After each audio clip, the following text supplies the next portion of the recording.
Yo, Kamen Rider entre en scène, la forme, et nous nous retrouvons pour parler de Machine Sozoden Wataru, le créateur Machine Wataru, les épisodes 16 et 17. Là, comme mine de rien, on atteint... Ça commence à faire beaucoup d'épisodes, au point que je me rappelais même plus du numéro au bout d'un moment. Et pour cette fois-ci, donc on va parler de 2 épisodes parce que j'ai pas eu le temps de parler du précédent parce que j'avais une semaine chargée. Mais cette fois-ci, du coup, on va parler des 2 ensemble. Et ça va être quand même un peu difficile parce qu'ils sont denses aussi. Bon, en soi, le 16 est un peu moins dense, mais il révèle quand même des informations très très importantes et intéressantes pour la suite de l'histoire. Beaucoup de foreshadowing. Et ouais, c'est des très bons épisodes, et ça semble amener la fin de la seconde partie. On semble vraiment se diriger vers la fin de la seconde partie. Étant donné qu'on n'a toujours pas entendu parler de Enjoda, je me demande si en fait on va pas avoir une 3e partie encore. Donc je sais pas combien ça va faire en tout d'épisodes, peut-être une vingtaine, un peu plus, peut-être 25. Je me dirais peut-être 25 pour la série en tout. Allez savoir. Mais bon, après ça peut aussi très bien se terminer sur... juste le 20, enfin dans juste 2-3 épisodes complètement, et on n'entend pas parler d'Enjoda, où il apparaît juste comme boss final de mon cul de nulle part. C'est aussi possible, allez savoir. Mais bon, donc épisode 16, l'épisode 16 qui est un épisode qui se concentre sur Offline, qui lui est dédié pour lui donner son power-up, enfin le power-up de Fujinmaru, pour le remettre au niveau des autres personnages. Alors, ce qui est pas plus mal, hein, parce qu'il a toujours autant de mal à invoquer Fujinmaru, du coup, Fujinmaru, il apparaît vraiment au pif, selon son envie, donc ça serait bien que quand il apparaisse, il soit capable, en fait, de gérer un petit peu. Et donc, c'est à peu près ce que fait cet épisode.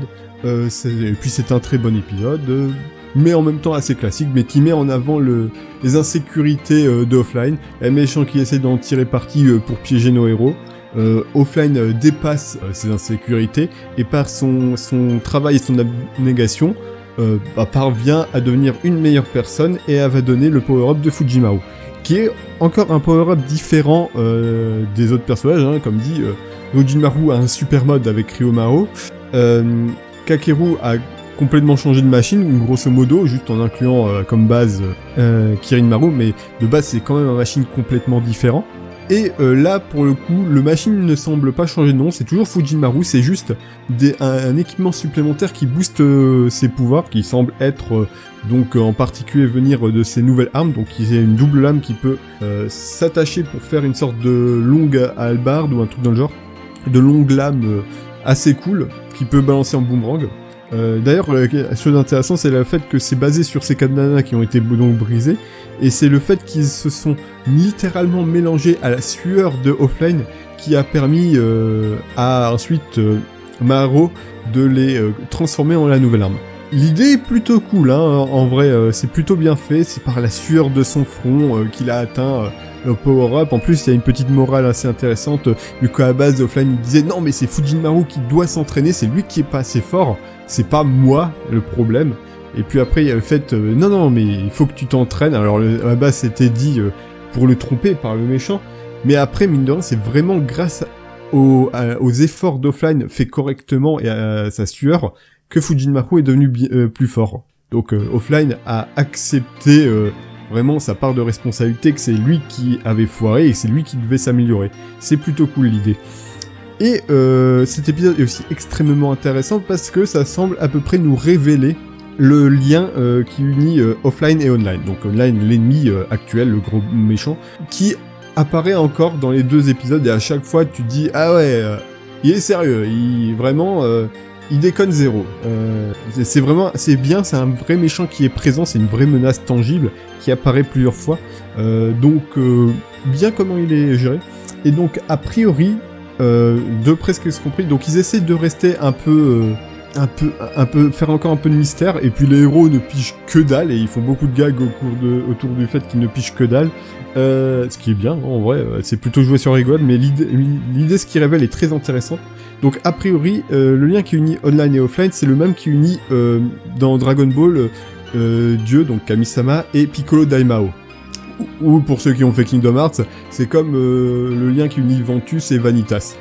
Donc en fait, Offline et Online, à la base, ça semble être une seule et même personne, qui s'est séparé, ils représentent chacun l'un le côté positif et l'autre le côté négatif. Donc Online c'est le côté négatif. Là où c'est un peu différent par contre c'est que selon les dires de Online serait lui-même l'original en fait. Et en tout cas l'original a voulu se débarrasser de sa bonté, de son côté bon qui l'affaiblissait. Un peu à la manière de quand Kid Buu s'est débarrassé du gros bout sur la fin de Dragon Ball.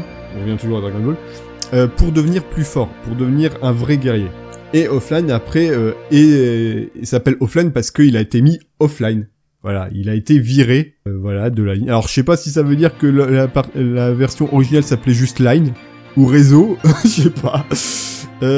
Allez savoir. Mais ou Wi-Fi. Il s'appelait Wi-Fi à la base. Mais bon, j'en sais rien. Mais c'est plutôt intéressant. Du coup, Offline ne sait pas ça. Mais quand il va l'apprendre, ça pourra faire un peu de drama, encore amener du développement de personnage, sur son identité, ce qu'il est. Et puis en plus, ça fait que le gag sur le fait qu'il était, même quand il avait genre 6 ans, il avait la même gueule et il était adulte. Et Wataru avait fait la blague. Donc peu importe l'âge qu'il avait, il avait toujours la même gueule. Ça peut être justifié parce que si en effet, en fait c'est le côté bon d'un guerrier qu'il a été créé quand ce guerrier était déjà adulte, ça peut justifier. Donc il a oublié en fait qu'il était déjà adulte et tout ça. Donc en fait, genre après les 6 premières années, il se rappelait plus qu'il était un être artificiel, qu'il avait été créé, un reste. Et du coup, il pensait juste bon c'est normal, c'est comme ça qu'il est quoi.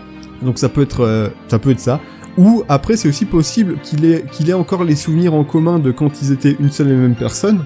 Et donc c'est quand après avoir perdu plusieurs fois contre Enjoda qui s'est séparé et tout ça. Mais que juste ça s'est embrouillé, ça a été brouillé après la séparation. Et donc il ne voit pas les choses très clairement dans ses souvenirs. Ça peut être aussi ça. Mais l'idée est plutôt intéressante. Et puis ils font des blagues avec ça, c'est qu'à chaque fois que Online et Offline sont proches, ils se collent l'un contre l'autre et il faut à chaque fois qu'ils se forcent à se séparer. Ce qui est vraiment assez marrant. Donc ça c'était pour l'épisode 16, donc c'était un très bon épisode, y a pas de souci. Hâte de voir un peu plus du Fujin Maru boosté. L'épisode de 17 cette fois-ci se concentre sur Kakeru, Sho et Maiga. Et encore une fois, leur relation est très très intéressante, elle est très prise au sérieux. Elle est un petit peu profonde, un peu sympathique. Vraiment ça fait un peu de drama, ça rajoute un peu de sérieux à la série et c'est plutôt beau, c'est plutôt touchant. Oui, bien sûr, pour ce que ça parodie au niveau YouTube. Donc l'épisode 16, ça parodiait les youtubeurs fitness. Voilà, musculation et tout ça. Et l'épisode 17, donc ça parodie les gages. Les vidéos gages où, il y a des punitions à chaque fois un peu tordues. Et là où ils vont dans un village où il y a toujours que des punitions. Qui est assez marrant. Et donc donc ça explore vraiment la relation Sho et Maiga qui sont déterminés à vaincre les héros et à toujours obéir à Enjoda, mais ils sont quand même tiraillés parce qu'ils ne veulent pas faire de mal à Kakeru et en fait ils veulent que Kakeru les rejoigne carrément. Et ça c'est plutôt intéressant, c'est vraiment c'est des vrais méchants là quand même qui veulent c'est des vrais antagonistes mais ils veulent que leur ami qui est du côté des gentils les rejoigne sincèrement. Et ils tiennent à lui, et ils essayent un peu, quand il est un peu sur le point de se faire blesser, d'avoir des soucis et tout ça, ils veulent l'aider, ils ne peuvent pas s'empêcher de l'aider, et c'est très très intéressant comment c'est fait, comment c'est amené et c'est développé.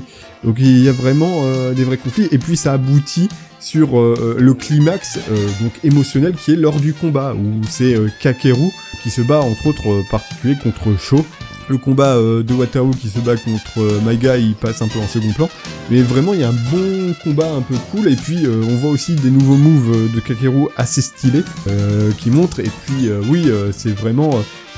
il y a vraiment ce côté, donc, même Kakeru et Sho et Maiga, ils ne veulent pas vraiment s'avouer leurs sentiments. Ils veulent... ils sont pas honnêtes avec eux-mêmes. Et Wataru fait un peu l'intermédiaire pour essayer de les rabibocher. Ça aussi, c'est un peu beau, c'est un peu sympa. Et à la fin, il y a carrément le moment un peu cliché, un peu déjà vu, mais qui fait quand même plaisir au moment où Sho il va pour attaquer Kakeru, et puis Kakeru se défend pas du tout, il attend, et l'attaque s'arrête juste à 1 cm de lui, et ce qui prouve à eux deux qu'en fait, ils peuvent pas se battre, c'est des amis, et ils seront toujours amis. C'est beau.